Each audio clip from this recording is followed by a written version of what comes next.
Bharat Sarkarna sahi asigi oina Padma Shri mana pinanaba lauthokpada Kaksing Moirangthem Laikai-dagi Moirangthem Muktamanisu Padma Shri gi mana asi phangbada yauki ngasi All India Radio Imphal gi studio da hojik lengsinduna laibiriba si adugum labi Padma Shri gi mana phanglabi ima Moirangthem Muktamani ima bo hanbumaktada All India Radio Imphal gi studio da taramna okshari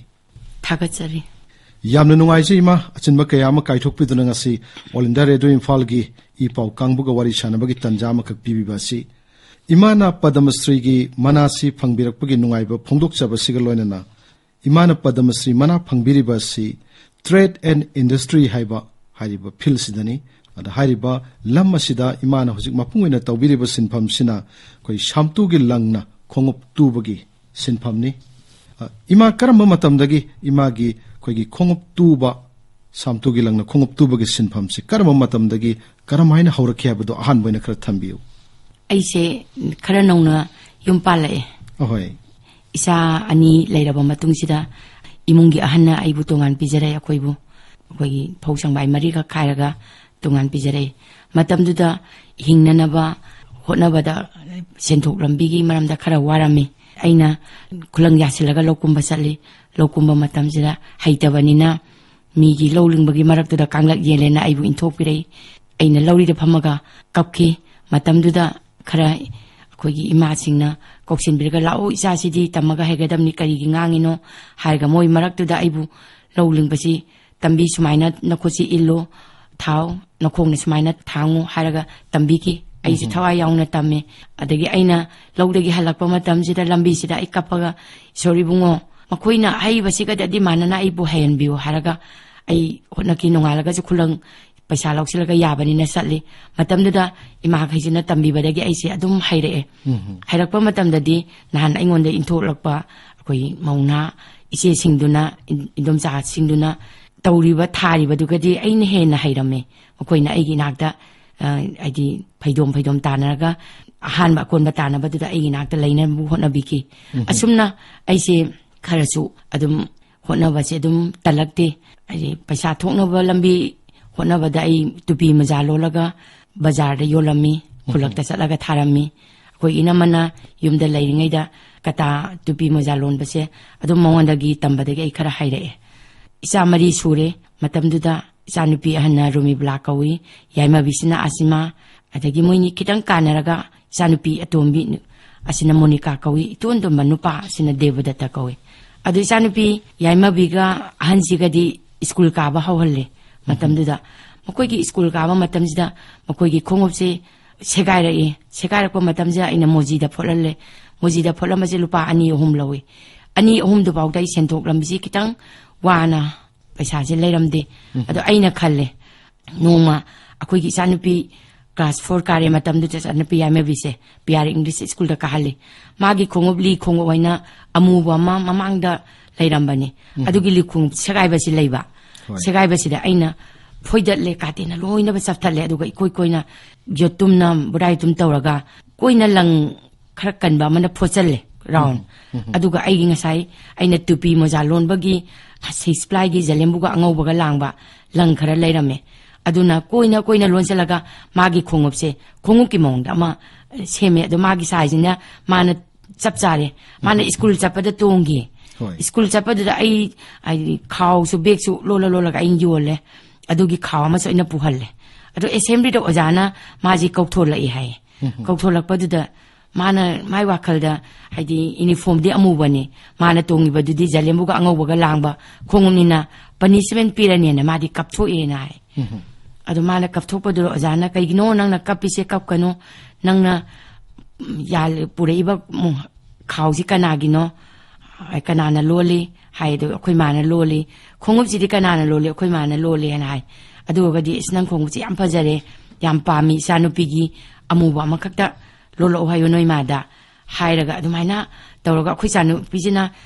school dagi halakpada senselaga ima aidi punishment pini na kaptho urami aduga khoi jana ai khongsi yam phajai pami magi masagi amuba ma lolo na haire en hai adagi da ai wa khalsida khongup sina mina pamna ba oigadawa mal haina idea ma ingonda laiki adudagi aina khongup se oinanaba hotnabada khongusi khugasi da karai logani sidi apot pani haidana aina moji da satlaga hange mojina makoigi adi khongup segai bada thananaba rubber mapak lairame aina baya nangi sigi rubber mapak je phangadra hai kaigino aina kaino ma semge tawbani adudi phange asigi sera haida dukal ma phamame sera gi dukal sida yawbani hai aina sera dukal da sange lairami thoame adu square feet machung ama lore hoi Lauraga, aina puraga, baya adudi nangi asigi sida aina bata dukalam da sange tamosang kumarana bata dukalama pamame hogiti laigidre ko ibungati na bane magi dagi bata khongu number 5 ama pure aduga aina baya sigi sinan sigi 5 sigi manaba makka on hai kalle kai doi na aina khongu che longe tawbani ado baya noigi sida photpagi loli se sida koina mukta sukjuk launa iko siji thin baya na dakto tamaga photpi oina moi photlalle photlaga adi aina khongu ama number 5 ki khongu blue break na lole aduna mo isanupi ahansigi kitang mari ga pale semna phone do mari pana ra maraiji pana ra phona ba se karamaina pan gani khanbe je nungdang ahing tumde adi pudon thalaga matam du mai su pusande khampuk sama da koi sang masa masaraga lairame aduda pudon tang tinggalina aigi nato ngam pukmu ai suk tum de nongama da aina khongo se marai se sumaina hoji lomkhali se asidi aigi idea la aba matung da lomani matam da marai ji karmaina pan gani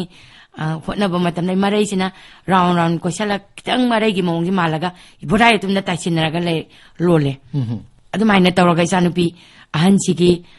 lolale adu su order se pamena hainare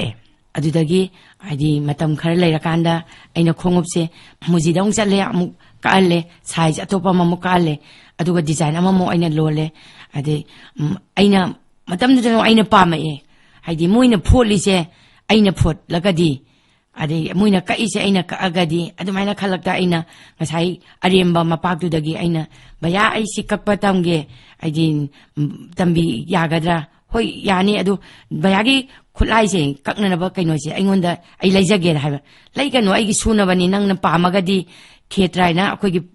PR English school gi mapu lingkhaliba sigi ahla ma lairame adu moi gi hardware dukan phamme khetra gi dukal sida tinsari thokpani tinsari du lawso aduga sembi ge hairi tinsari ma ai lairure mana thude aduga thang du semna na ba tawre adu ai sembi yon hai mana asa si mung semagadi ai di thabak yam silli nangna gari sembagi sida satlaga chatholo hada ai phiru kopsele gari sembagi tarara lawge moi yo chathona bado adu da tawga ai pana matonji chathole adu mana phengbi re adagi mai rubber du na piraga khoigi thangji sembi re ade aina kakpaji yumda tamme adum hai na badin tamme adage mu khara aina kai macha amani kai aduga mu bayada haire mana ngasai aigi round toroga phork langna koina pholokdo adudi khuga makhasi da koi jat sumaina nalaga akoigi aduda pholeeba ai wakhan da laiba ko mana sida makhada lang uraga khuga makhasi da pholi sinadi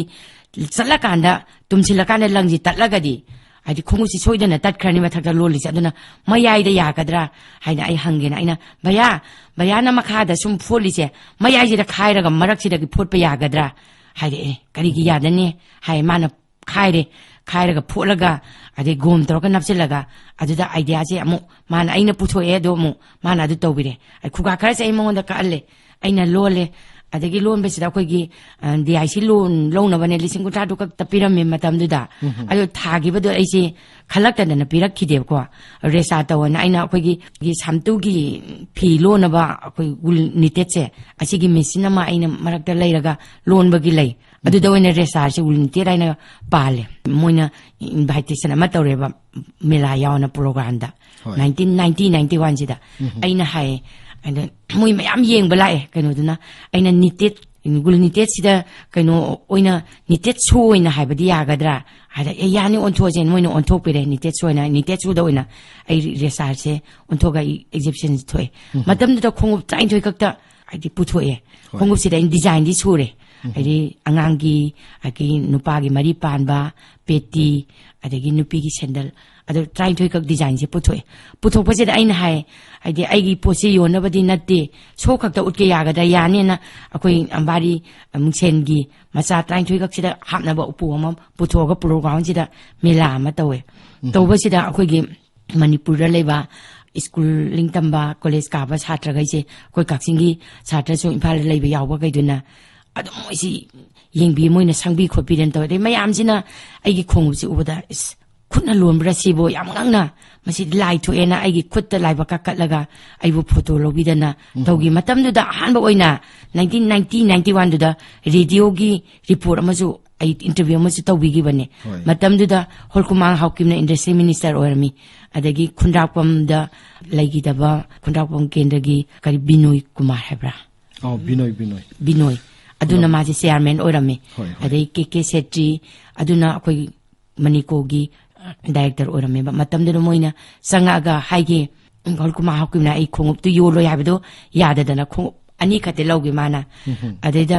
ꯃꯣꯏꯅ ꯍꯥꯏꯌꯦ ꯅꯪꯒꯤ ꯄꯣꯠꯁꯦ ꯃꯤ ꯑꯃꯅ ꯍꯦꯛ ꯄꯣꯛꯄꯗꯒꯤ ꯁꯤꯕ ꯐꯥꯎꯕ ꯆꯠꯅꯕ ꯌꯥꯕ ꯄ꯭ꯔꯗꯛ ꯇ꯭ꯔꯦꯠ ꯑꯣꯏꯒꯗꯣꯔꯦ ꯑꯗꯨꯅ ꯅꯪ ꯅꯊꯟꯗꯅ ꯂꯣꯟꯕꯅꯗꯤ ꯑꯣꯏꯕ ꯌꯥꯔꯣꯏ ꯍꯦꯟꯗꯤꯀ꯭ꯔꯥꯐꯀꯤꯅꯤꯅ ꯅꯪ ꯃꯤ ꯇꯝꯕꯤꯔꯣ ꯄꯩꯁꯥ ꯌꯥꯎꯗ꯭ꯔꯁꯨ ꯌꯥꯔꯣꯏ ꯄꯩꯁꯥ ꯈꯔ ꯄꯤꯔꯛꯀꯦ ꯂꯨꯄꯥ 3,00,000 ꯑꯦꯄ꯭ꯂꯥꯏ ꯇꯧꯔꯛꯑꯣ ꯑꯗꯨꯒ ꯃꯅꯤꯀꯣꯗ ꯄꯩꯁꯥ ꯄꯤꯒꯦ ꯍꯥꯏꯅ ꯑꯩ ꯑꯦꯄ꯭ꯂꯥꯏ ꯇꯧꯔꯒ ꯗꯔꯀꯥꯔ ꯍꯥꯏꯗꯤ ꯑꯩꯒꯤ ꯗꯣꯀꯨꯃꯦꯟ ꯀꯩꯀꯩ ꯃꯌꯥꯝ ꯊꯥꯒꯠꯈꯤ ꯑꯗꯨꯕꯨ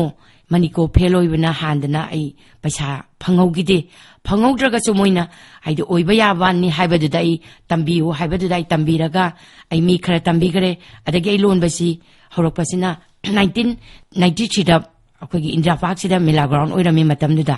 ꯏꯟꯗꯤꯔꯥ ꯄꯥꯔꯛꯇ ꯑꯩꯈꯣꯏꯒꯤ ꯑꯗꯨꯒꯤ ꯃꯇꯝꯗꯨꯗ PR ꯆꯂꯥꯏ ꯄ꯭ꯔꯁꯤꯗꯦꯟ ꯔꯨꯜ ꯑꯗꯨꯗ ꯀꯝꯄꯤꯇꯤꯁꯟ ꯑꯣꯏꯅ ꯏꯟꯗꯁꯇ꯭ꯔꯤꯒꯤ ꯃꯦꯂꯥ ꯑꯃꯗ ꯑꯩꯁꯦ ꯕꯥꯔꯇꯣꯟ ꯇꯧꯔꯛꯑꯦ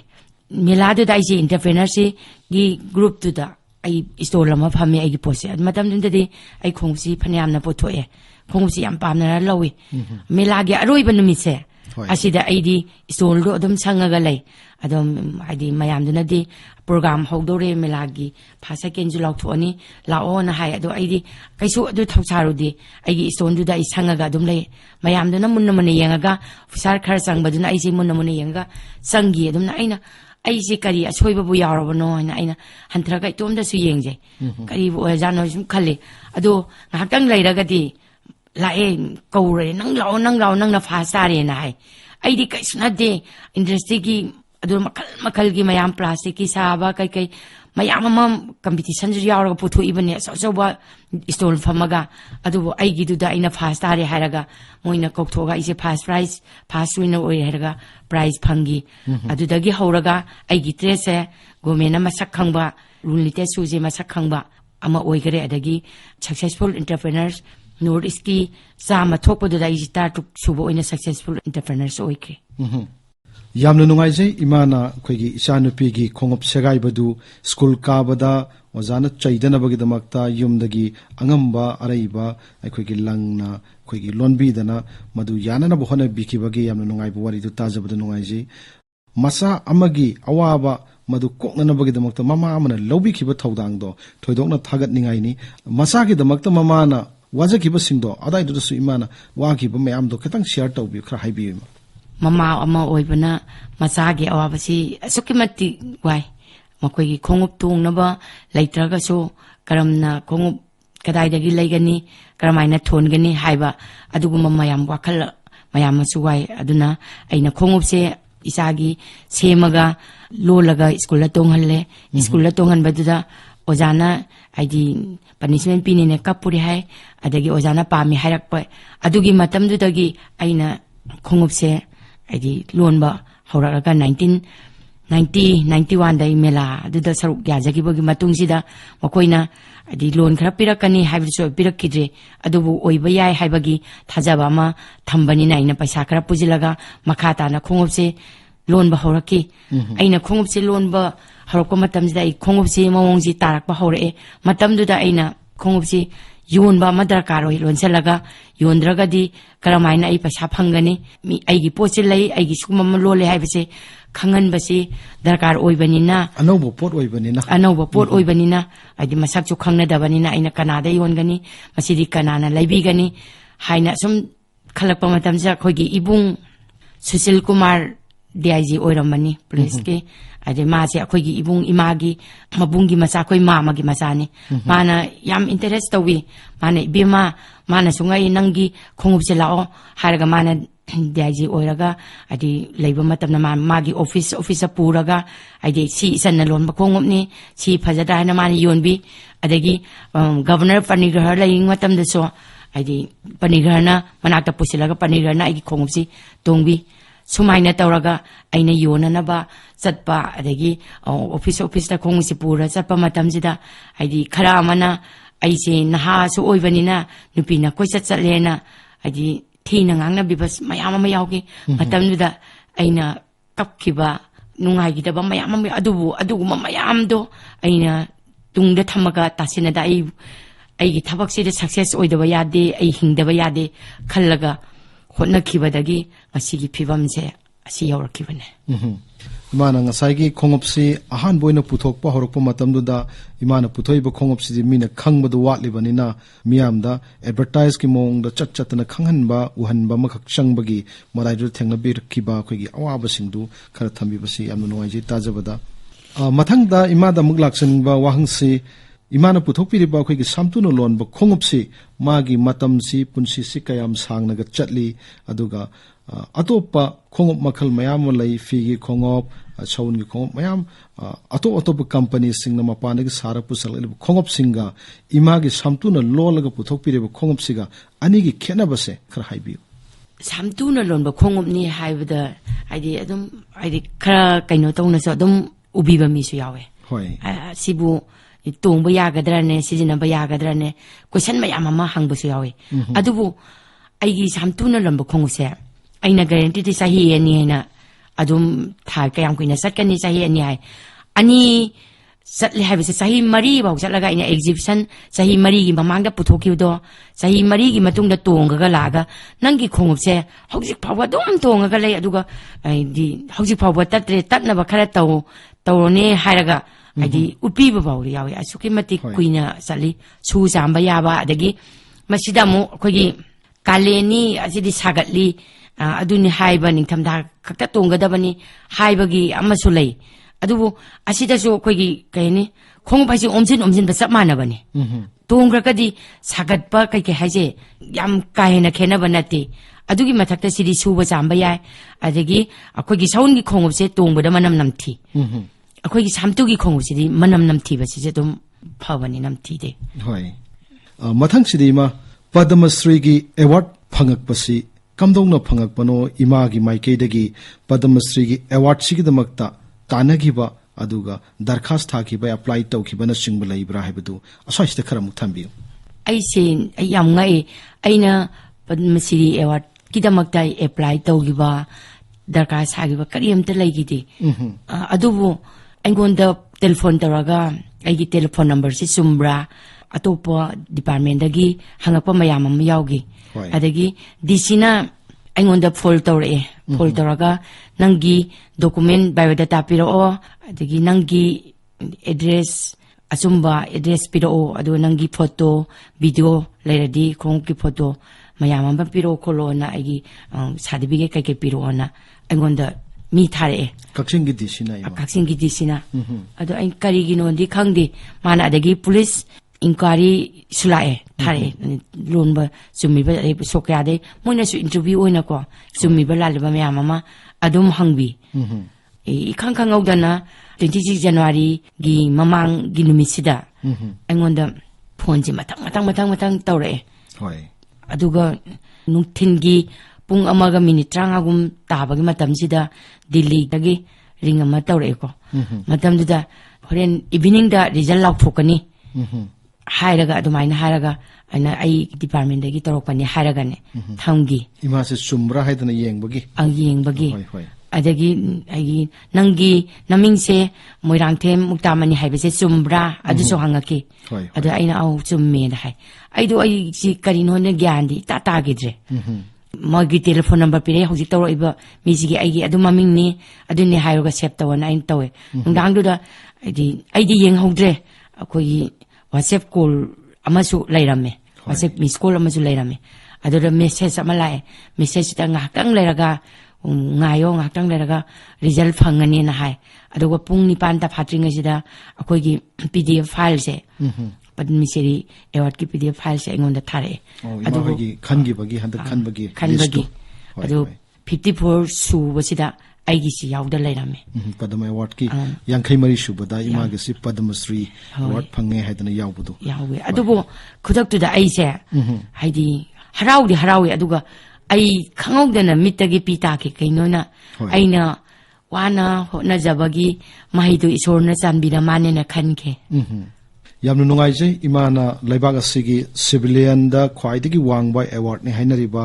ꯄꯗꯃ ꯑꯦꯋꯥꯔꯗꯀꯤ ꯃꯅꯨꯡ ꯆꯟꯕ ꯄꯗꯃಶ್ꯔꯤ ꯃꯅꯥ ꯐꯪꯉꯛꯄ ꯐꯥꯎꯕꯒꯤ ꯋꯥꯔꯤ ꯌꯥꯝꯅ ꯐꯖꯕ ꯑꯩꯈꯣꯏꯅ ꯇꯥꯕ ꯐꯪꯖꯕꯁꯦ ꯑꯗꯨꯛꯀꯤ ꯃꯇꯤꯛ ꯅꯨꯡꯉꯥꯏꯖꯩ ꯏꯃꯥ ꯃꯊꯪꯁꯤꯗꯤ ꯏꯃꯥ ꯑꯩꯈꯣꯏ ꯏꯃꯥꯅ ꯁꯥꯕꯤꯔꯤꯕ ꯁꯝꯇꯨꯅ ꯂꯣꯟꯕ ꯈꯣꯡꯎꯞ ꯑꯩꯈꯣꯏꯒꯤ wool knitting shoe haiba tare masi yonba matamda market ki awaba leibra swaista su khara thambiye ma market ki awaba di thoidokpa leite haiba tare haidi akhoigi pothok si yam puthok tabagi awaba khaktane hoi mi amana lonbada numit humni changi handicap ki potni khongop ama loibada khongop ama loibada aduna haidi market ki di outside ta aina foreign da bawda ai adum export tawraga thaja kare adubo hojise Amazon gi adi pot loge Amazon gi restart tawro adugumba mayam amaso ingonda hoji nan workshop program am yawana adu story restart tawana for bawda tawre adu aina hojise ai haiba ngamdi corona gi matam khara lepu bane adagi pothok sisu yam puthoga marang kaina leitabanina adi Amazon amagi piba matam dadi adu design da oro color oro adi size suna makal chuna yamna paidaba yade makoina adugi size do adu piro haiba matamda aina adu lehaudragadi ai migi mamangda sopkani haibadi hoi ai tawrakke hairaga hauji se ai restart tawdri ha leitana hangae hoi adu port ki yonbagi di thoidokpa waba leite state awards na bu kole akoigi mapanda Jairam Ramesh na Fiba City Group Micro Entrepreneurs awards asida na hale phangba adu aigi posin masak khangbiba se mapalom dana su amuk hale Chandigarh na kwai fast hana yawe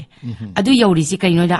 matam du de army se laira khulak ta pangcha chatlami dana hoi hoi aidi adum koiraga inquiry kai gi tawbasida aigi posi ubasida army sina guru ba aije tum hagol pangamde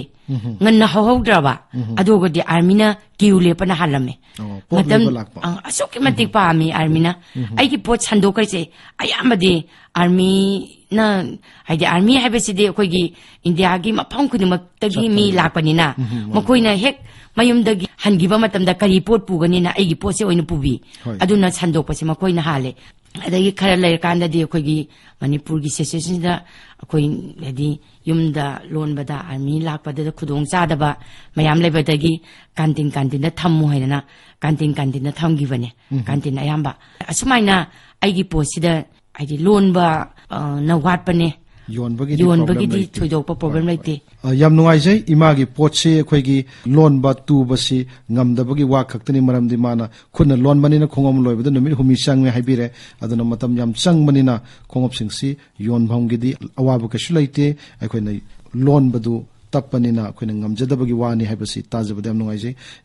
imana lonbiriba akoigi khongop singsi karam makhalgi khongop ki design sing lonbi any design ama lon gi hana imagi wakhalda uba natraga khanba matamda madu hekta materialize loina madu apana pot oina imana hekta lolaga masak thokna maduga samana ba puthokpi ba ngambra karam design imana lonbi habina singbu su khar thambi design jidi any design da adum lonjare adi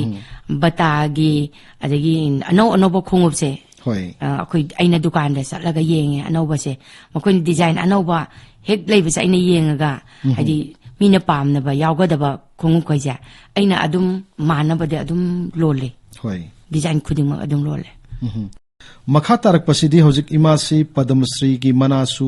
Bharat Sarkar na ikai khunaba upi bagaloina na pibire Padmasri mana phanglabagi matungda hojik si imana makha tana samtuna khongop lonbagi lamsida kari hona biki gi hana khanbi balai biri habidasu kharaga takpiramu aigi punsida haidi ai sihigani adubu samtugi khong lonbase haugalakpa punsi matang harokpa saron suron khudingmase lengdana sum lehobase aina pami aina samtuna lonba khongupsida aigi punsi gi oina adi matang chakotpa matang design puthokpa aigi wakhanda lepa leitri adum chathagi gane na kalle yamna nungaijai imana ꯑꯩꯈꯣꯏꯒꯤ ꯄꯨꯟꯁꯤꯒꯤ ꯍꯦꯛ ꯑꯔꯣꯏꯕ ꯃꯇꯝ ꯍꯥꯏꯕ ꯇꯥꯔꯦ ꯍꯦꯛ ꯉꯝꯃꯤꯕ ꯐꯥꯎꯕ ꯏꯃꯥꯒꯤ ꯄꯥꯝꯖꯅ ꯏꯃꯥꯅꯁꯨ ꯄꯨꯊꯣꯛꯄꯤꯈꯤꯕ ꯁꯥꯝꯇꯨꯅ ꯈꯣꯡꯎꯞꯂꯣꯟꯕꯒꯤ ꯁꯤꯟꯐꯝꯁꯤꯗ ꯃꯈꯥ ꯆꯠꯊꯕꯤꯈꯤꯒꯅꯤ ꯍꯥꯏꯕꯁꯤ ꯇꯥꯖꯕꯗ ꯂꯣꯏꯁꯤꯜꯂꯛꯄꯗ ꯏꯃꯥ ꯁꯔꯀꯥꯔꯗ ꯄꯗꯃꯁ꯭ꯔꯤꯒꯤ ꯃꯅꯥ ꯐꯪꯂꯕꯤ ꯏꯃꯥꯅ ꯄꯥꯏꯈꯠꯄꯤꯔꯤꯕ ꯇ꯭ꯔꯦꯗ ꯑꯦꯟड ꯏꯟꯗꯁꯇ꯭ꯔꯤꯒꯤ ꯁꯥꯝꯇꯨꯒꯤ ꯂꯪꯅ ꯈꯣꯡꯎꯞꯂꯣꯟꯕꯒꯤ ꯁꯤꯟꯐꯝꯁꯦ ꯆꯥꯎꯈꯠꯍꯟꯅꯅꯕꯒꯤꯗꯃꯛ ꯇꯧꯍꯟꯅꯤꯡꯕ ꯀꯔꯤ ꯀꯔꯤ ꯂꯩ ꯑꯗꯥꯏꯗꯨꯗꯁꯨ ꯈꯔꯒ ꯇꯥꯛꯄꯤꯌꯨ ꯑꯩꯅ ꯒꯣꯚꯔꯟꯃꯦꯟꯠꯀꯤ ꯁꯥꯏꯠꯇꯒꯤ ꯑꯩꯅ ꯇꯧꯍꯟꯅꯤꯡꯕ ꯌꯥꯝ ꯂꯩꯖꯩ ꯁꯥꯝꯇꯨꯅ ꯂꯣꯟꯕ ꯈꯣꯡꯎꯞꯅꯤ ꯍꯥꯏꯔꯒꯁꯨ ꯍꯟꯊꯅ ꯈꯟꯕꯤꯗꯕ ꯃꯁꯤꯗ ꯒꯣꯚꯔꯟꯃꯦꯟꯠꯀꯤ ꯁꯥꯏꯠꯇꯒꯤ ꯈꯔ ꯌꯦꯡꯕꯤꯔꯒ ꯃꯈꯥ ꯇꯥꯅ ꯇ꯭ꯔꯦꯅꯤꯡꯁꯤ ꯃꯊꯪ ꯄꯤꯔꯒ ꯇ꯭ꯔꯦꯅꯤꯡꯁꯤ ꯃꯤ ꯆꯥꯝꯃ ꯆꯥꯅꯤꯁꯤ ꯂꯦꯡꯗꯅ ꯑꯁꯨꯝ ꯊꯝꯕꯤꯔꯒ ꯃꯈꯜ ꯃꯈꯜꯒꯤ ꯗꯤꯖꯥꯏꯟꯗ ꯄꯨꯊꯣꯛꯄ ꯑꯗꯒꯤ ꯑꯃꯥꯖꯣꯟꯒꯤ ꯍꯥꯏꯔꯛꯂꯤꯕ ꯑꯣꯔꯗꯔ ꯃꯌꯥꯝꯁꯤ ꯄꯤꯕ ꯉꯝꯅꯅꯕ ꯂꯦꯞꯄ ꯂꯩꯇꯅ ꯇ꯭ꯔꯦꯅꯤꯡ ꯁꯦꯟꯇꯔ ꯒꯣꯚꯔꯟꯃꯦꯟꯠꯀꯤ ꯁꯥꯏꯠꯇꯒꯤ ꯄꯤꯕꯤꯕꯁꯦ ꯑꯩ ꯌꯥꯝ ꯄꯥꯝꯃꯦ ꯏꯃꯥꯅ ꯁꯥꯝꯇꯨ ꯂꯪꯅ ꯈꯣꯡꯎꯞ ꯂꯣꯟꯕꯒꯤ ꯁꯤꯟꯐꯝꯗ ꯃꯇꯝ ꯁꯥꯡꯅ ꯆꯍꯤ 34-35 ꯆꯨꯞꯅ ꯑꯩꯈꯣꯏꯒꯤ ꯁꯤꯟꯐꯝꯁꯤꯗ ꯂꯩꯕꯤꯔꯛꯄꯒꯤ ꯃꯥꯏ ꯄꯥꯛꯄꯒꯤ ꯅꯨꯡꯉꯥꯏꯔꯕ ꯄꯨꯡꯐꯝ ꯄꯗꯃꯁ꯭ꯔꯤ ꯑꯦꯋꯥꯔꯗ ꯐꯪꯕꯤꯗꯨꯅ ꯂꯩꯕꯥꯛ ꯑꯁꯤꯒꯤ ꯂꯦꯝꯖꯅꯤꯡꯉꯥꯏ ꯑꯣꯏꯔꯕ ꯃꯅꯥ ꯑꯁꯤ ꯐꯪꯕꯤꯔꯕꯤ ꯏꯃꯥꯅ ꯃꯤꯌꯥꯝꯗ ꯀꯔꯤ ꯀꯔꯤ ꯍꯥꯏꯕꯤꯅꯤꯡꯕ ꯂꯩ ꯑꯩꯅ ꯃꯤꯌꯥꯝꯗ ꯍꯥꯏꯖꯅꯤꯡꯕꯗꯤ ꯃꯥꯏꯊꯤꯕ ꯑꯃ ꯂꯩꯔꯕꯗꯤ ꯃꯥꯏ ꯄꯥꯛꯄ ꯑꯃ ꯇꯨꯡꯗ ꯆꯥꯎꯅ ꯏꯜꯂꯒ ꯂꯩꯕꯅꯤ ꯍꯥꯏꯕꯁꯤ ꯀꯥꯎꯕꯤꯒꯅꯨ ꯍꯣꯠꯄꯨ ꯍꯣꯠꯅꯔꯕꯗꯤ ꯁꯣꯏꯗꯅ ꯃꯥꯏ ꯄꯥꯛꯀꯅꯤ ꯍꯣꯠꯅꯕ ꯍꯥꯏꯕꯁꯦ ꯑꯩ ꯃꯥꯏꯊꯤꯔꯦ ꯑꯩ ꯃꯤꯅ ꯅꯣꯛꯅꯔꯦ ꯈꯨꯗꯣꯡꯊꯤꯔꯦ ꯍꯥꯏꯔꯅꯁꯨ ꯑꯩ ꯅꯤꯡꯍꯟꯅꯕꯤꯒꯅꯨ ꯑꯩꯅ ꯅꯤꯡꯕꯗꯨꯗ ꯑꯗꯨꯝ ꯆꯠꯊꯕꯤꯌꯨ ꯑꯩꯅ ꯑꯄꯥꯝꯕ ꯑꯩꯅ ꯅꯤꯡꯕ ꯇ꯭ꯔꯦꯗ ꯑꯃ ꯍꯦꯛꯇ ꯃꯗꯨꯗ ꯄꯨꯛꯅꯤꯡ ꯆꯪꯉꯒ ꯍꯣꯠꯅꯕꯤꯌꯨ ꯄꯨꯛꯅꯤꯡ ꯑꯅꯤ ꯂꯣꯡꯕꯤꯒꯅꯨ ꯃꯇꯝꯗꯨꯗ ꯈꯨꯗꯣꯡꯊꯤꯕ ꯃꯌꯥꯝ ꯂꯩꯔꯒꯁꯨ ꯅꯤꯡꯍꯟꯅꯗꯅ ꯇꯧꯔꯒꯗꯤ ꯁꯣꯏꯗꯅ ꯃꯥꯏ ꯄꯥꯛꯂꯛꯀꯅꯤ ꯑꯩꯅ ꯃꯥꯏ ꯄꯥꯛꯆꯔꯛꯏꯕ ꯑꯁꯤ ꯏꯁꯣꯔꯒꯤ ꯊꯧꯖꯥꯟꯅꯤ ꯑꯩꯅ ꯍꯣꯠꯅꯕꯒꯤꯁꯨ ꯃꯈꯥ ꯄꯣꯜꯂꯤ ꯃꯔꯛꯁꯤꯗ ꯑꯩꯅ ꯏꯀꯥꯏꯕ ꯅꯪꯈꯤꯕ ꯑꯋꯥꯕ ꯈꯨꯗꯣꯡꯊꯤꯕ ꯃꯌꯥꯝ ꯃꯔꯛꯁꯤꯗ ꯑꯩꯅ ꯃꯤꯒꯤ ꯉꯥꯡꯕ ꯅꯣꯛꯅꯕꯤꯕ ꯏꯀꯥꯏꯕ ꯑꯋꯥꯕ ꯃꯌꯥꯝꯗꯨ ꯅꯥꯊꯩꯗꯨꯅ ꯊꯝꯂꯒ ꯑꯩꯒꯤ ꯊꯕꯛꯁꯤꯗ ꯑꯩ ꯃꯤ ꯑꯣꯏꯗꯕ ꯌꯥꯗꯦ ꯑꯩ ꯏꯆꯥ ꯊꯥꯛꯇꯕ ꯌꯥꯗꯦ ꯑꯁꯤꯅ ꯑꯩ ꯍꯤꯡꯗꯕ ꯌꯥꯗꯦ ꯈꯜꯂꯒ ꯍꯣꯠꯅꯖꯕꯗꯒꯤ ꯑꯁꯤꯒꯤ ꯐꯤꯕꯝꯁꯤ ꯌꯧꯔꯛꯈꯤꯕꯅꯤ ꯌꯥꯝꯅ ꯅꯨꯡꯉꯥꯏꯖꯈ꯭ꯔꯦ ꯏꯃꯥ ꯃꯣꯏꯔꯥꯡꯊꯦꯝ ꯃꯨꯛꯇꯥꯃꯅꯤꯅ ꯍꯟꯗꯛꯇ ꯄꯗꯃꯁ꯭ꯔꯤ ꯑꯦꯋꯥꯔꯗ ꯐꯪꯕꯤꯔꯕ ꯃꯇꯨꯡꯗ ꯑꯥꯀꯥꯁꯕꯥꯅꯤ ꯏꯝꯐꯥꯜꯒꯤ ꯄꯥꯎ ꯀꯥꯡꯕꯨꯒ ꯎꯅꯕꯒꯤ ꯇꯟꯖꯥ ꯑꯃ ꯄꯤꯕꯤꯗꯅ ꯌꯥꯝꯅ ꯃꯃꯜ ꯌꯥꯝꯂꯕ ꯋꯥꯐꯝ ꯀꯌꯥ ꯊꯝꯕꯤꯔꯝꯕ ꯑꯗꯨꯒ ꯏꯃꯥꯅ ꯈꯣꯡꯎꯞ ꯂꯣꯟꯕꯒꯤ ꯁꯤꯟꯐꯝꯗ ꯍꯧꯔꯛꯈꯤꯕꯒꯤ ꯌꯥꯝꯅ ꯄꯨꯛꯅꯤꯡ ꯅꯨꯡꯁꯤꯅꯤꯡꯉꯥꯏ ꯑꯣꯏꯔꯕ ꯋꯥꯐꯝ ꯀꯌꯥ ꯑꯃ ꯇꯥꯍꯟꯕꯤꯕꯒꯤꯗꯃꯛ ꯏꯃꯥꯕꯨ ꯊꯥꯒꯠꯆꯔꯤ ꯏꯃꯥ ꯃꯨꯛꯇꯥꯃꯅꯤ ꯑꯁꯤ ꯇ꯭ꯔꯦꯗ ꯑꯦꯟड ꯏꯟꯗꯁꯇ꯭ꯔꯤ ꯍꯥꯏꯔꯤꯕ ꯐꯤꯜ ꯑꯁꯤꯗ ꯑꯋꯥꯡ ꯅꯣꯡꯄꯣꯛ ꯂꯝꯗꯝꯒꯤ ꯑꯣꯏꯅ ꯍꯥꯏꯕꯗꯤ ꯑꯋꯥꯡ ꯅꯣꯡꯄꯣꯛ ꯚꯥꯔꯠꯀꯤ ꯑꯣꯏꯅ ꯈ꯭ꯋꯥꯏꯗꯒꯤ ꯑꯍꯥꯟꯕ ꯄꯗꯃꯁ꯭ꯔꯤ ꯐꯪꯕꯤ ꯏꯃꯥꯅꯤ ꯏꯃꯥꯕꯨ ꯑꯥꯀꯥꯁꯕꯥꯅꯤ ꯏꯝꯐꯥꯜꯒꯤ ꯏ ꯄꯥꯎ ꯀꯥꯡꯕꯨꯅ ꯂꯣꯏꯁꯤꯟꯖꯔꯛꯄꯗ ꯑꯃꯨꯛ ꯍꯟꯅ ꯊꯥꯒꯠꯆꯔꯤ ꯌꯥꯝ ꯅꯨꯡꯉꯥꯏꯖꯩ ꯔꯦꯗꯤꯑꯣ ꯁ꯭ꯇꯦꯁꯟꯗ ꯑꯩꯕꯨ ꯀꯧꯕꯤꯗꯨꯅ ꯑꯩꯒꯤ ꯑꯁꯤꯒꯨꯝꯕ ꯋꯥꯍꯩ ꯈꯔ ꯐꯣꯡꯗꯣꯛꯄ ꯐꯪꯖꯕꯁꯤ ꯍꯥꯏꯅꯤꯡꯉꯥꯏ ꯂꯩꯇꯅ ꯊꯥꯒꯠꯆꯔꯤ